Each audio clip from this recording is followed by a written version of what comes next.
Rofisi TV ubuhungiro. Wakwibaza uti mbese umuntu gubatirwa ku byaha kandi akabisubiramo? Ibyo nibyo bibaho gusa mu bukirisitu. Abantu baba abakirisitu ntabwo bigeze bakizwa gukora ibyaha.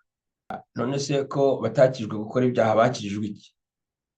Bakijijwe urupfu rw'iteka, bakijijwe igihano cy'ibyaha, ariko ibyaha baracyabikora.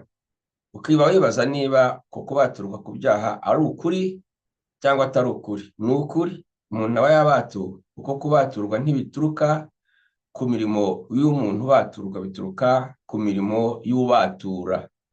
Ni imirimo ya Yesu Kristo, ni ugucungurwa kwa Yesu Kristo kuduhesha kubaturwa ku byaha.